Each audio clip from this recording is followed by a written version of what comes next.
Attendez, madame, non, il n'a pas ironisé sur les noms à consonance juive. Et il faudrait bien que sur France Info, maintenant, vous arrêtiez en permanence de répéter des bêtises sur la France Insoumise. Ce serait bien. Olivier Faure qui livre hier soir son analyse de cet échec.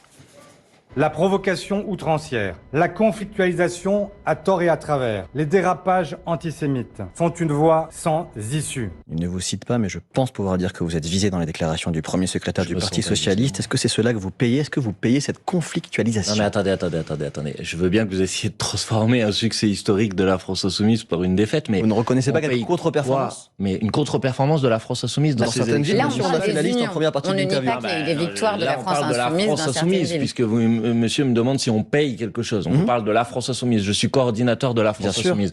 La France Insoumise l'emporte, je le redis s'il le faut, parce que je crois que vous n'avez pas bien compris, l'emporte à Saint-Denis au premier tour, l'emporte à Roubaix, l'emporte à Vénissieux. Vous avez une liste de votre performance dans votre ville en première partie. L'emporte à Creil.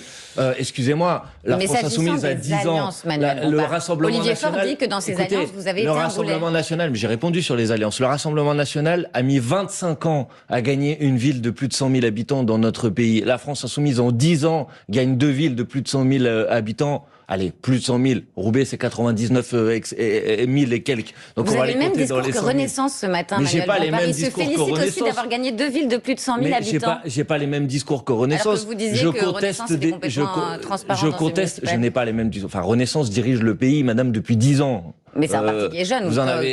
Il dirige le pays depuis 10 ans, madame. Vous en avez conscience, quand même. Donc, excusez-moi, je n'ai pas le même discours que les uns et les autres. Je donne et je rétablis la réalité des résultats des élections municipales face à une lecture que certains essayent d'imposer, qui est juste absolument loufoque et absolument farfelue. Vous avez quand même perdu les deux seules villes que vous possédiez. Vous avez perdu les villes que vous possédiez, notamment à Fâche-Tuméville. On a perdu certaines, on en gagne d'autres. On gagne à Châteldon. Et on gagne à Châteldon dans le Puy-de-Dôme. Et on gagne avec nos alliés que vous avez perdu à Saint-Paul à La Réunion. Eh ben oui, dans une élection municipale, parfois vous gagnez des villes et d'autres vous en perdez. Mais vous pouvez pas nier une réalité. Je l'ai dit en introduction de cette interview, c'est que vous aurez quasi 20 fois plus d'habitants demain qui vivent dans une ville dirigée par la France Insoumise qu'avant ces élections municipales. Alors ça, si vous appelez ça une défaite, allez-y. Là, on parle des alliances avec notamment les socialistes. On parlait de la France Insoumise. Est-ce que les électeurs ne sont pas dupes? Parce que ça fait depuis des mois que vous accusez les socialistes d'être des traîtres vendus aux macronistes. Mais madame, je vous ai répondu, vous pouvez, là aussi. Voilà, mais vous pouvez et continuer. soudain, vous alliez avec eux. Alors que vous disiez hier que c'était des traîtres alliés avec Emmanuel Macron. Madame, vous pouvez continuer à répéter partout quelque chose. Non, mais c'est pas une question, c'est une affirmation. Et dans cette affirmation, elle ne s'appuie pas sur une analyse des résultats. Donc, pardonnez-moi, moi, je vous ai répondu sur les alliances. Maintenant, il est évident, et c'est là où Olivier Faure fait preuve d'une responsabilité absolue, il est évident que quand, pendant toute la campagne du premier tour,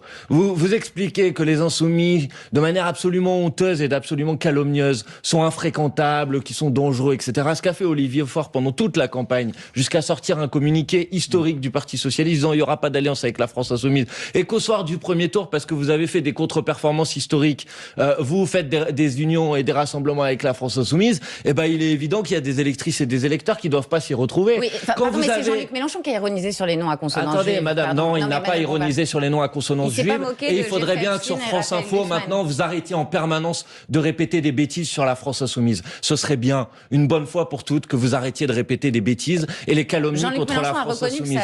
Il a reconnu qu'il avait écorché un nom, madame, pas qu'il avait ironisé sur des noms. Donc, s'il vous plaît, ce serait bien, une bonne fois pour toutes, que vous arrêtiez de répéter des mensonges en permanence, parce que malheureusement, je suis pas toujours là pour pouvoir vous corriger. Si, c'est un mensonge de manière absolue que vous êtes en train de dire.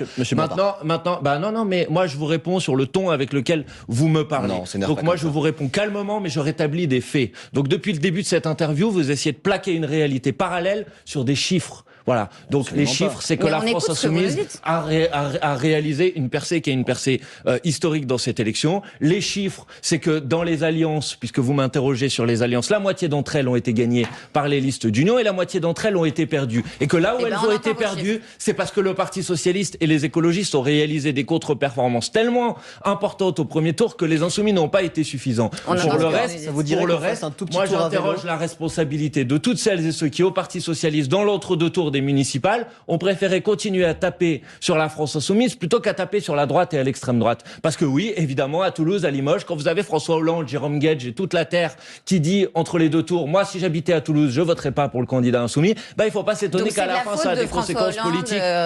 Écoutez, moi, entre les deux tours de l'élection municipale, j'ai concentré l'essentiel de mon énergie à me mobiliser contre la droite et contre l'extrême droite. Voilà ce que j'ai fait, ce qu'ont fait tous les insoumis. C'est pas ce qu'ont fait les socialistes. Et ils portent aujourd'hui, évidemment, une responsabilité dans leur défaite. C'est leur défaite et c'est eux qui en sont responsables.